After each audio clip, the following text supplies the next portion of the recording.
Before I get started, as an intro to this video, I just wanted to say that everyone has a right to say what they want to say in a free society like the United States. Everybody can say what they want, everybody has that right, and Jimmy Kimmel is no different. So yes, it matters when it comes to an issue, when it comes to him to a certain degree. Private corporations can say what they want to say. They can also hire and fire who they want, and they can declare in society or say what they want to say in regards to free speech.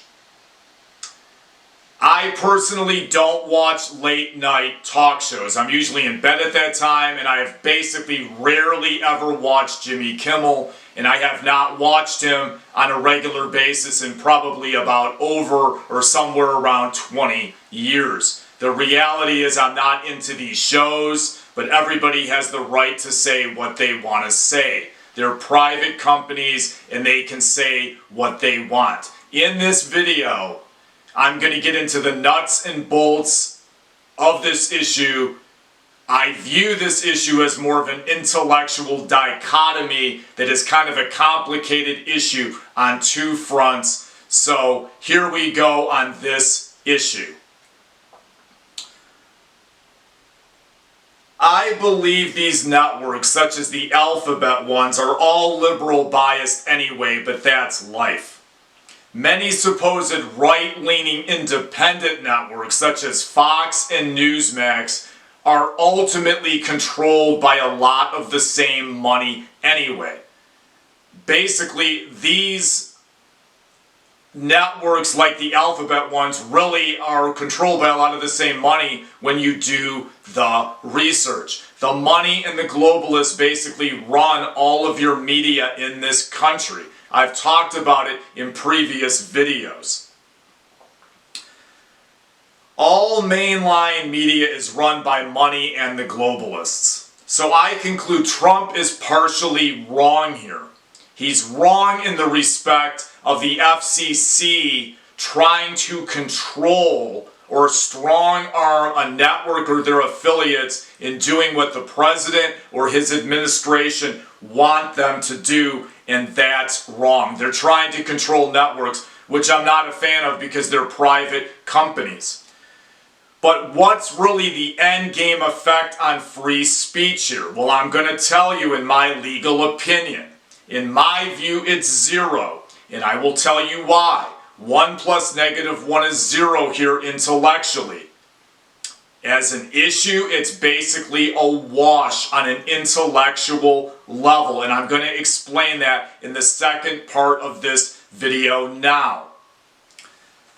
Trump is right that all mainline TV networks have left of center bias. It's all run by government influence, intel influence, and money. So even if Jimmy Kimmel was fired, them, meaning ABC, would just replace him with another Jimmy Kimmel, another liberal guy that's probably younger than Jimmy Kimmel if they would have replaced him. It didn't work out like that, but that's what I think could have happened. So the actual bias would never change, especially with the entertainment and or the news. Do you really think they would replace Jimmy Kimmel with a Republican? I doubt it. It's simply not reality. Colbert and Taylor Tomlinson are both leaving their respective shows on CBS.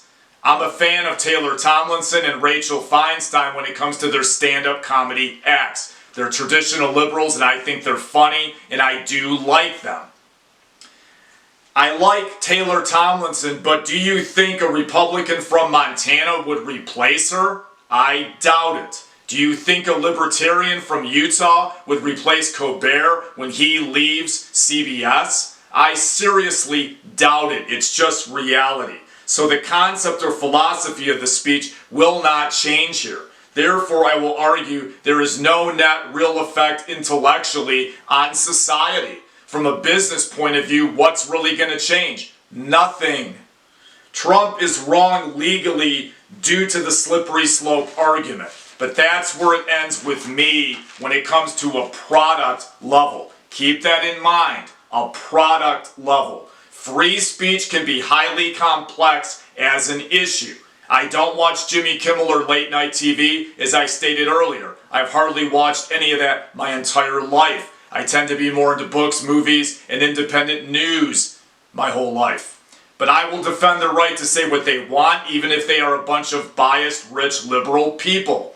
What does free speech even mean anymore when it's controlled or completely controlled under the dominion of rich and very biased people, i.e., country club Republican types and limousine liberal rich Democrats? In the end, it's very, very controlled speech, and a lot of that is controlled largely now by the far left, but not completely.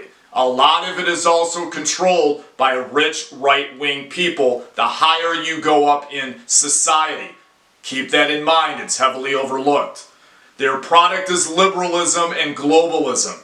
Money controls networks all over the globe, including PBS. What a shocker. People think PBS is so objective. No, it's not. It's also controlled by the same money and many of the same liberals. It's a wash. The speech stays the same intellectually. If you want the truth, go on X, AM radio, or social media. It's people like me that are giving you objective truth and discernment. You're not getting that from mainline media. It's a wash when it comes to Jimmy Kimmel. A lot of this does not matter depending on how you look at it. Once again, thank you for your time. Thank you for your consideration. I will see you next week. It's free to subscribe.